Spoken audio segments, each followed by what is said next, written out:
ഇന്ത്യയുടെ പുണ്യ നദിയുടെ ഒന്നാണ് ഗംഗ. അപ്പോൾ ഈ ഒരു ഗംഗാ നദി തീരത്ത് വരാൻ പറ്റിയതിന് വളരെ സന്തോഷമാണ്. കാര്യം ഈ ഒരു നദി കാണാനും ഇനി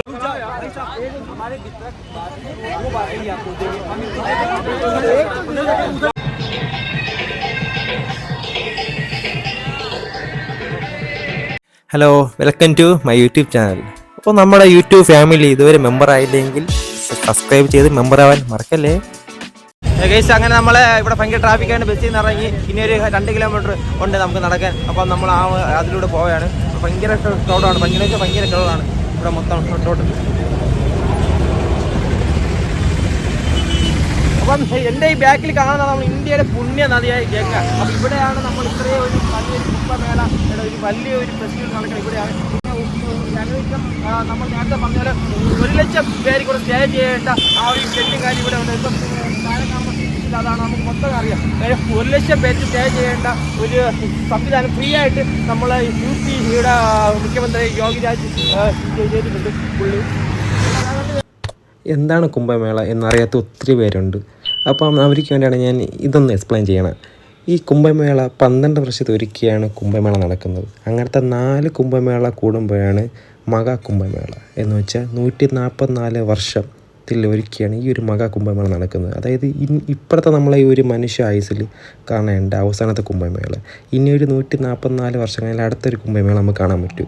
ഇതിനു മുമ്പത്തെ കുംഭമേള നടന്നത് 1881 അപ്പം ഈ 12 വർഷത്തെ ഒരിക്കൽ നടക്കുന്നതാണ് കുംഭമേള. അപ്പോൾ ഈ കുംഭമേള നടക്കുന്ന സ്ഥലങ്ങൾ നമ്മൾ ഉത്തരാഖണ്ഡ് ഗംഗയുടെ തീരത്തുള്ള ഹരിദ്വാർ, മധ്യപ്രദേശിലെ ക്ഷിപ്ര നദിയിലെ ഉജ്ജയിൻ, മഹാരാഷ്ട്രയിലെ ഗോദാവരി നദിയിലെ നാസിക്, ഉത്തർപ്രദേശിലെ ഗംഗ, യമുന, സരസ്വതി എന്ന 3 നദി സംഗമിക്കുന്നത്. അതായത് ഞാനിപ്പോൾ നിൽക്കുന്ന ഈ ഒരു 3 നദിയുടെ സംഗമമാണ് ഈ ഒരു പ്രയാഗ്രാജ്. അപ്പോൾ ഇവിടെ വെച്ചാണ് ഈ ഒരു മഹാ കുംഭമേള, അതായത് കുംഭമേളയുടെ വലിയ 144 വർഷം കാത്തിരുന്ന മഹാ കുംഭമേള എൻ്റെ ഈ ബാക്കിൽ കാണുന്ന ഈ ഒരു 3 നദി, ഗംഗ, സരസ്വതി, യമുന 3 നദി ചേരുന്ന ഇത്രയും വിശിഷ്ടമായ ഒരു പുണ്യ നദിയുടെ തീരത്താണ് ഈ ഒരു വലിയൊരു കുംഭമേള നടക്കുന്നത്.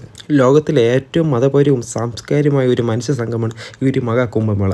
അതായത് ഈ 48 ദിവസമാണ് ഈ ഒരു മഹാ കുംഭമേള നടക്കുന്നത്. ഏകദേശം 80 കോടി പേര് ഒന്നിക്കുന്നതിന് വലിയൊരു മനുഷ്യ സംഘമാണ് ഈ ഒരു മഹാ കുംഭമേള. പിന്നെ എൻ്റെ ഈ ബാക്കിൽ കാണുന്ന ഈ ഷെഡുകളെല്ലാം 1 ലക്ഷം പേർക്ക് ഫ്രീ ആയിട്ട് ഫസ്റ്റിനോ താമസം കൊടുക്കുക. ഇവിടുത്തെ ഉത്തർപ്രദേശ് മന്ത്രിയായ യോഗി ഫ്രീ ആയിട്ടാണ് ഇവിടെ അങ്ങനത്തെ സൗകര്യം എല്ലാം ചെയ്തു കൊടുത്തിട്ടുണ്ട്. പിന്നെ ഒത്തിരി പേര് എവിടെയാണ് കുംഭമേള എന്നറിയാതെ ഒത്തിരി പേര് ഈ വാരണാസി പോകുന്നുണ്ട്. ഒരിക്കലും വാരണാസി ഇല്ല, ഈ ഒരു മഹാ കുംഭമേള നടക്കുന്ന നമ്മളെ ഈ പ്രയാഗ്രാജ്, ഗംഗ, യമുന, സരസ്വതി ഒന്നിക്കുന്ന ഈ ഒരു സംഗമ സ്ഥലത്താണ്.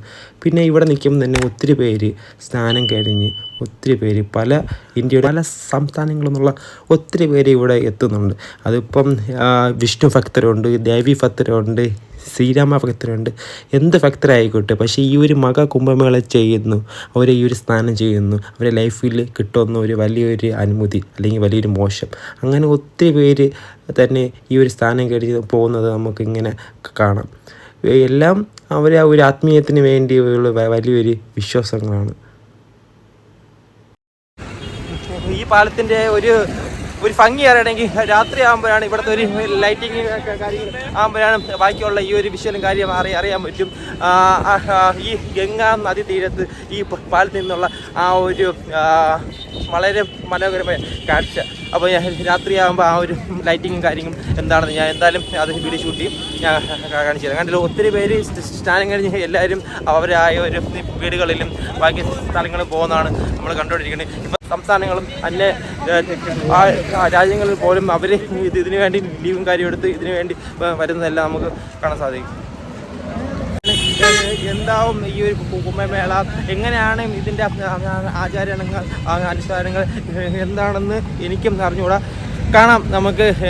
എന്താണെങ്കിലും ഇത്രയും ഒരു വലിയൊരു ഇന്ത്യ ഇതുവരെ കണ്ടതിൽ വെച്ച് ഏറ്റവും വലിയൊരു ഫെസ്റ്റിവലാണ് മഹാ കുംഭമേള. ഏകദേശം ഒരു 80 കോടി പേരോളം പങ്കെടുക്കുന്ന ഒരു വലിയ ഫെസ്റ്റിവലാണ് ഈ ഒരു കുംഭമേള. അപ്പം ഈ ഫെസ്റ്റിവൽ എന്താണ് ആത്മീയമായിട്ടും ബാക്കിയെന്ന് വെച്ചാൽ എന്താണെന്ന് നമുക്ക് പോയി തന്നെ നമുക്ക് ബാക്കി ആസ്വദിക്കാം.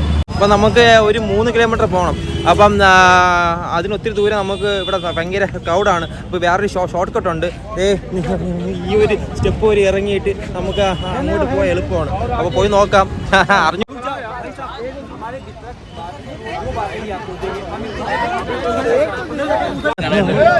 ഇപ്പൊ നമ്മള് ഈ കണ്ട വേറെ ആഹാരം കൂടെ വാങ്ങുന്നത് വേറെ ഒന്നുമല്ല. ഇവിടുത്തെ ഒരു കലണ്ടർ, ഇവിടുത്തെ ഏതോ ഒരു എന്തോ അവർ ഓഫീസിൽ എന്തോ കലണ്ടറാണ്. ഇത് വാങ്ങുന്ന ഈ ഒരു കൂട്ടമാണ് നമ്മൾ കണ്ടത്. അത് നമ്മുടെ നാട്ടിൽ നിന്ന് ഈ കലണ്ടർ കിട്ടാത്തതുകൊണ്ട് നമ്മൾ കൂടെ ഉള്ളത് എന്താ കലണ്ടർ വാങ്ങാൻ വേണ്ടി ബാക്കിലല്ലോ. കിട്ടിയിട്ടുണ്ട് കലണ്ടർ. കിട്ടിയിട്ടുണ്ട് കലണ്ടർ. നമ്മളെ മോദിജി നമ്മളെ കലണ്ടർ വാങ്ങാനാണ് ഇത്രയും ഒരു ആൾ കൂട്ടം. നമ്മളെ നാട്ടിൽ നിന്ന് ഇത്രയും കലണ്ടർ ചെയ്യുന്നിട്ട് ഇതാ ഇവന് ഈ കലണ്ടർ വേണമെന്ന് പറഞ്ഞാണ് ഇത്രയും ആൾ കൂട്ടം. കണ്ടില്ലേ, ബാക്കിൽ മൊത്തം അടിയാണ് ഇവര്. അത് അങ്ങനെയാണല്ലോ, ഇവിടെ ആരെങ്കിലും ചെയ്യാൻ കൊടുക്കുമെന്ന് പറഞ്ഞാൽ എല്ലാവർക്കും അതൊരു ആഘോഷമാക്കുമല്ലോ. എന്നാലും ഞാനൊന്നും മേടിച്ചു.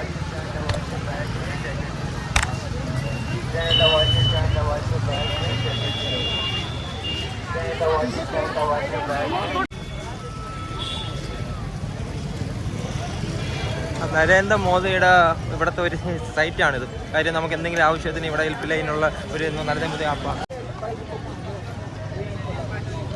ഇവിടെ നമുക്ക് ഇടാൻ പറ്റും ഒത്തിരി സ്റ്റാള് കാര്യങ്ങൾ നമുക്ക് കാണാം. കണ്ടില്ലേ, ഈ ഒരു തണുപ്പ് കാലത്ത് മറ്റേ സെക്ടർ, കോട്ട്, അങ്ങനെ ഇപ്പം ഈ ഒരു സീസൺ സമയത്ത് ഇതെല്ലാം ഇവിടെ ഒരുക്കിയിട്ടുണ്ട്.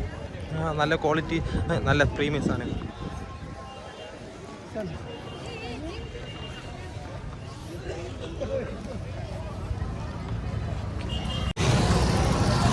ഇപ്പം ഈ സൈഡ് നോക്കിയാൽ നമുക്ക് അറിയാൻ പറ്റുമോ, ഒത്തിരി ആൾക്കാർ ഈ ഒരു സ്ഥാനം കഴിഞ്ഞിട്ട് ഈ ഒരു വലിയൊരു കുംഭമേള കണ്ടിട്ട് അവർ തിരിച്ച് പോകുന്നതാണ്. ഇപ്പം തന്നെ ഇത്രയും ലക്ഷം പേരാണ് ഇപ്പം നമ്മളെ കൺമുമ്പിൽ കൂടി തന്നെ പൊയ്ക്കൊണ്ടിരിക്കുന്നത്. അല്ലല്ലോ, ഇതേപോലെ വലിയൊരു ഫെസ്റ്റിവൽ മാത്രമല്ല, ഇതൊരു 144 വർഷം എല്ലാവരും കാത്തിരുന്ന ഒരു വലിയൊരു കുംഭമേള.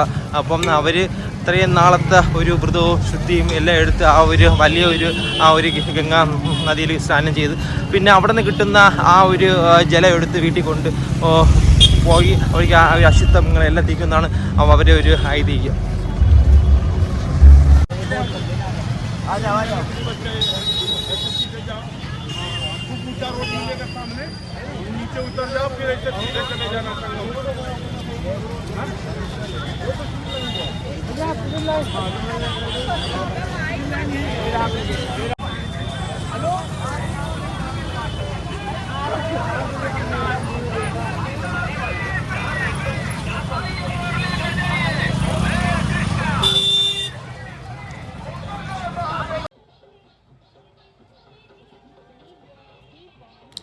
എന്നെ ഏറ്റവും കൂടുതൽ സ്വാധീനിച്ചൊരു കാഴ്ചയാണ് ഈ കാണുന്നത്. നമ്മൾ പഴയ കാലഘട്ടം നമ്മളെ നാട്ടിൽ തന്നെ ഒരു തെരുവ് സർക്കസ് ഒത്തിരി കണ്ടിട്ടുണ്ട്, ഇതേപോലെ റോപ്പിൽ.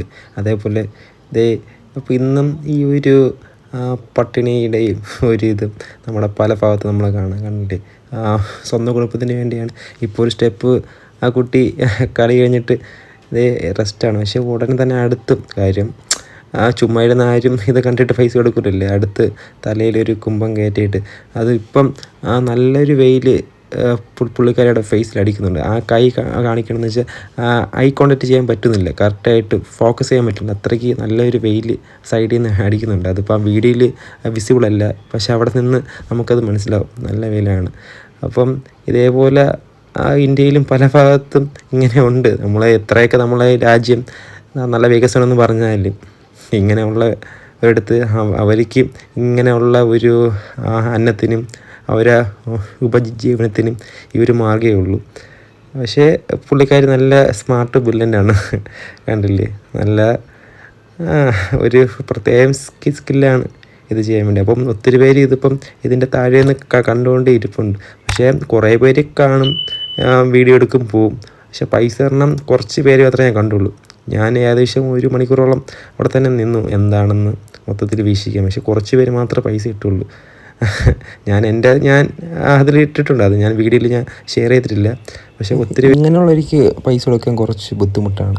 കാര്യം ആരെങ്കിലും ഫിഷ് യാചിക്കുന്നതിനേക്കാളും ഇങ്ങനെയുള്ള ഒരു ചെയ്യുന്നവർക്ക് നമുക്ക് ഉറപ്പായിട്ട് നമുക്ക് അത് കൊടുക്കണമെന്ന് ഒരു കുഴപ്പമില്ല. കാര്യം അവർ നമ്മുടെ അടുത്ത് യാചിക്കാതെ അവരൊരു സ്കില്ല് കൊണ്ട് ഓക്കെ അവർ പെർഫോമൻസ് ചെയ്യുന്നു, അത് കൊടുക്കുക. അത് ഞാൻ അതിനോട് അപ്പോൾ ഞാൻ ഏകദേശം അവിടെ തന്നെ 1 മണിക്കൂറോളം നിന്നു. കാര്യം ആരൊക്കെ ഇടുന്നുണ്ടെന്ന് നമ്മളൊന്ന് സ്റ്റഡി ചെയ്ത് മനസ്സിലാക്കി. പിന്നെ അതേ കുറേ പേര് ഷോ കാണിക്കാൻ വേണ്ടി ഇതേപോലെ വീഡിയോ എടുക്കും, പോവും. എന്താണെങ്കിലും ഈ ഒരു ട്രിപ്പ് കൊണ്ട് കുറേ കാര്യങ്ങൾ മനസ്സിലാവും. ഒരിക്കലും മനുഷ്യൻ എന്താണെന്ന് മനസ്സിലാക്കുന്ന ഒരു യാത്ര തന്നെയാണ് ഈ ഒരു മഹാ കുംഭമേള. ഇനിയും മുന്നോട്ട് കുറേ കാര്യങ്ങളുണ്ട്. അപ്പോൾ ഇനി ബാക്കി നമുക്ക് അടുത്ത എപ്പിസോഡിൽ ബാക്കിയുള്ള വിശേഷങ്ങൾ കാണാം.